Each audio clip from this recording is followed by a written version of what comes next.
Hello, students. Good morning. You have studied about Thomson's model, Rutherford's model, their drawbacks, radioactivity, and today you will learn about Bohr's model of hydrogen atom. So let us start. Bohr's model. Niels Bohr in 1930 proposed a new model of atom. Niels Bohr's ने एक नया model atom का दिया. To study this model we have to study its main postulates.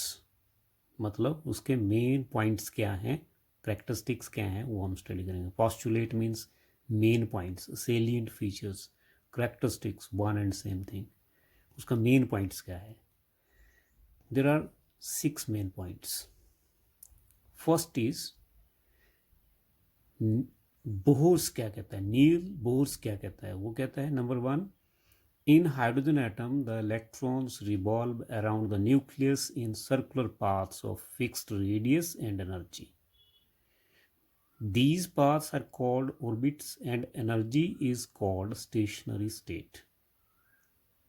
Means क्या मतलब है इसका. Niels Bohr ने कहा कि जो हाइड्रोजन एटम है उसमें जो इलेक्ट्रॉन्स होते हैं वो न्यूक्लियस के चारों ओर गोल रास्तों में घूमते हैं. ये न्यूक्लियस है, इसके चारों ओर ये रास्ते बने हैं, गोल रास्ते, सर्कुलर पाथ्स.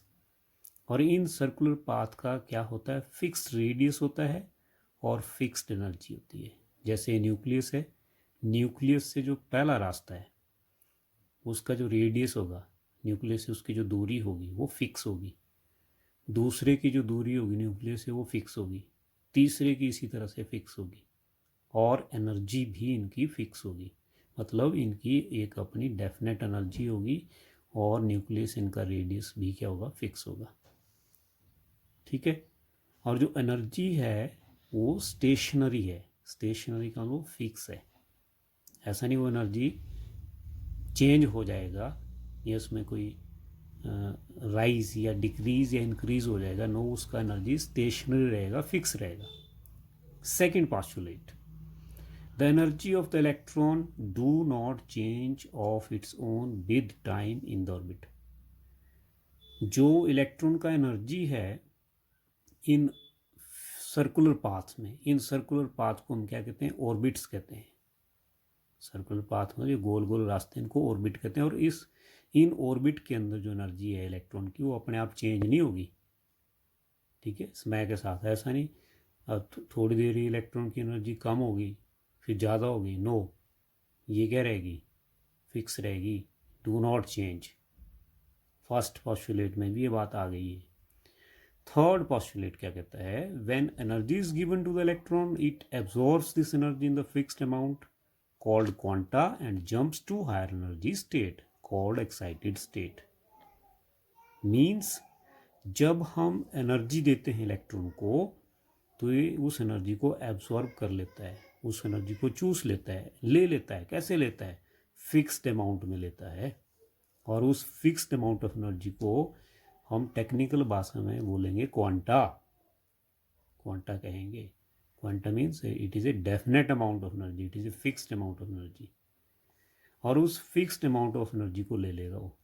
ऐसा नहीं कि वो सारी एनर्जी को ले लेगा या थोड़ी थोड़ी करके लेगा. नो, ये फिक्स्ड अमाउंट में एनर्जी को लेगा और उस एनर्जी को लेने के बाद वो जंप करेगा हायर एनर्जी में, हायर एनर्जी स्टेट में चला जाएगा. और उस हायर एनर्जी स्टेट को हम कहेंगे एक्साइटेड स्टेट. फॉर एग्जांपल यहाँ हम बात करते हैं कि आपका इलेक्ट्रॉन पहली एनर्जी में घूम रहा है.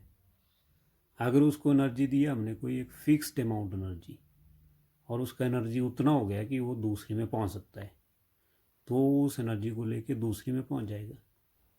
ऐसा ना थोड़ी सी लिया और बीच में ही रहेगा. नो, एक फिक्स्ड अमाउंट लेगा. तीसरे में जाने के लिए उसको कुछ और एनर्जी लेना पड़ेगा, चौथी में जाने के लिए उसको और एनर्जी लेना पड़ेगा. तो एक फिक्स्ड अमाउंट एनर्जी का लेगा. जैसे कि एक बिस्किट का पैकेट होता है, उसमें कोई कंपनी बिस्किट बनाती है, उसमें अगर 10 बिस्किट हैं तो सभी पैकेट के अंदर 10 ही होते हैं. एक फिक्स्ड अमाउंट है वो बिस्किट का. ठीक है, तो वैसे वो एनर्जी क्या है हमारी, फिक्स्ड अमाउंट में एब्जॉर्ब की जाती है इलेक्ट्रॉन के द्वारा, राइट।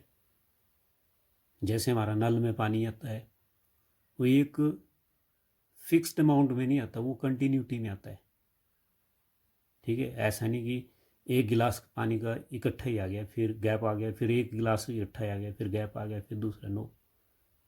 तो वहाँ पे वो क्वांटा के रूप में नहीं है। फिक्स्ड अमाउंट जहाँ भी हम बात करेंगे वो क्वांटा, हम उसको टर्म कर सकते हैं, उसका नाम हम क्वांटा बोल सकते हैं। क्वांटा को समझना इम्पॉर्टेंट है, राइट। थर्ड पोस्टुलेट में और बात ये है कि जो एनर्जी वो लेता है, the same energy is released when electron jumps back from higher to lower. जब वो हायर में चला गया एनर्जी लेके, और वापस जब वो लोअर में आएगा तो उस एनर्जी को रिलीज़ भी करेगा। जितना क्वांटा उसने लिया था उतना वो रिलीज़ करेगा। अगर वो एक क्वांटा लेके हायर में गया तो वापस आएगा तो एक ही क्वांटा रिलीज़ करेगा। अगर 3 क्वांटा लेके किसी और हायर में गया तो 3 ही क्वांटा वो रिलीज़ भी करेगा, ठीक है। और उस डिफरेंस को हम कैसे कैलकुलेट करते हैं, delta E equal to E2 minus E1। E2 हम कह सकते हैं energy in the higher energy state, मतलब जो उसका हायर स्टेशनरी स्टेट है उसमें कितना एनर्जी है उसको मान लीजिए E2 बोल देते हैं, और लोअर का हम जो 1 बोल देते हैं। तो डिफरेंस क्या आएगा, हायर स्टेशनरी स्टेट का energy minus lower stationery state का एनर्जी, दैट इज कॉल्ड, ये ट्राइंगल ई लिखा है, इसको डेल्टा हम बोलते हैं, इस सिंबल को हम डेल्टा बोलते हैं, delta E, right. Delta E equal to E2 minus E1, higher state का एनर्जी का, हायर स्टेट की एनर्जी माइनस लोअर स्टेट की एनर्जी का जो डिफरेंस है। जैसे मान लो जी ये 15 किलो जूल है, ये 10 किलो जूल है, तो 15 माइनस 10 कितना आएगा, that is change in energy. Fourth postulate, the different energy levels और सेल्स। एनर्जी लेवल ये हुए आपके ऑर्बिट्स, एनर्जी लेवल, या इनको हम शेल्स भी कह सकते हैं, SHELLS, शेल्स। लेवल्स या सेल्स की हम बात करेंगे आगे बार बार, तो आपको सुनना है level and shells means one and same thing. The different energy levels और shells for the electron are designed, ठीक है। उनको जो नाम दिए उनको चिन्हित कैसे किया हमने, KLMN, आप लोअर क्लासेस में पढ़ते थे, K shell, L shell, K level, L level, shell बोलो, लेवल बोलो। और इनको अब हम 1 2 3 के नाम से भी बोल सकते हैं, मतलब first energy level, second, third, fourth, ऐसे 1 2 3 4, मतलब first energy level, first shell, second shell, this is first shell, second, and so on, third, fourth, ऐसे चलता जाएगा। Fifth postulate, only those energy orbits are permitted for the electron for which the angular momentum of the electron is a whole number multiple of h upon 2 pi। मतलब वही energy orbits electron के लिए permit होंगे, उन्हीं में वो जा सकता है, उन्हीं में उसको परमिशन मिलेगी, जाने की आज्ञा मिलेगी, जहाँ पे इलेक्ट्रॉन का जो एंगुलर मोमेंटम है वो किसका मल्टीपल हो, h अपन 2 पाई का मल्टीपल हो। अगर इलेक्ट्रॉन का जो एंगुलर मोमेंटम है वो h अपन 2 पाई का होल नंबर मल्टीपल है तो उसको परमिशन मिलेगी, अगर वो मल्टीपल नहीं है तो नहीं मिलेगी। मतलब होता क्या है एंगुलर मोमेंटम, सबसे पहले मोमेंटम को समझते हैं। मोमेंटम क्या होता है, product of mass and velocity is called momentum, m into v, mass and velocity. And angular में क्या होता है कि कोई चीज़ गोल रास्ते में किस स्पीड से जा रही है तो उसमें क्या क्या आएगा, उसका मास भी आएगा इलेक्ट्रॉन का, उसकी वेलोसिटी भी आएगी, और वेलोसिटी यहाँ पे टेंजेंशियल वेलोसिटी बोलेंगे इसको। स्ट्रेट लाइन में तो सीधी वेलोसिटी होगी, लेकिन जब वो गोल गोल घूम रहा है तो वहाँ पे कौन सी वेलोसिटी नाम देते हैं उसको, टेंजेंशियल वेलोसिटी। एंड आर क्या होता है कि न्यूक्लियस से उसका दूरी किस रास्ते में घूम रहा है, पहले में दूरी कम होगी, किसी और में घूम रहा है तो दूरी आर बढ़ जाएगा, तीसरे में जा रहा है न्यूक्लियस तो आर बढ़ जाएगा। सो ये जो वैल्यू होती है m into v into r, this the product of these 3 parameters is called angular momentum. Momentum में मास और वेलोसिटी आता है, और एंगुलर में रेडियस से मल्टीप्लाई कर दिया, then this is known as angular momentum. ये जो एंगुलर मोमेंटम है it must be multiple of whole number, that is n into h upon 2 pi.